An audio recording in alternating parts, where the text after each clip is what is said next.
Véras Fawaz, the director of Joost Klein's Europapa video clip, reveals in a podcast that the Dutch Eurovision Song Contest participant has repeatedly attacked an employee. That would have happened during the recording of the clip.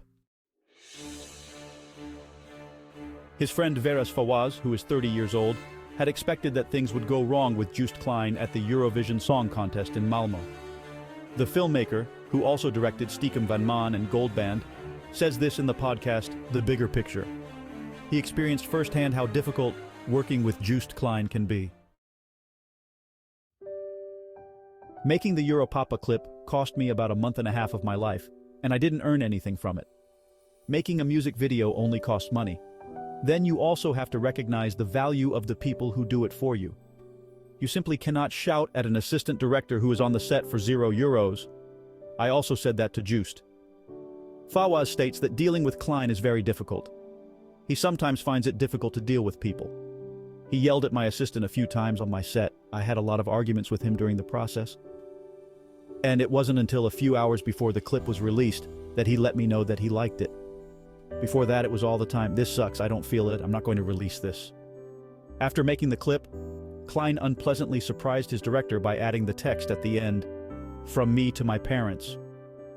We had agreed on one rule, namely that there would be no lyrics in the video.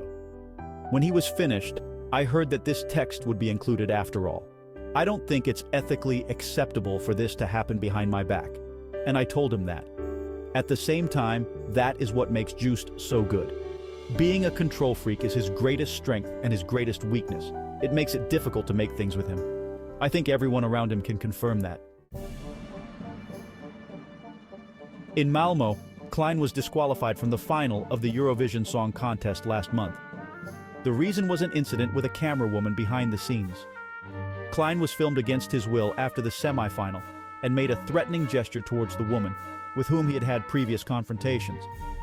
It led to a police investigation and a possible lawsuit. There is no insight yet into the outcome, which has been delayed because the Swedish justice system still has to conduct additional witness hearings in the Netherlands. Joost Klein's management has not yet responded to a request for comment.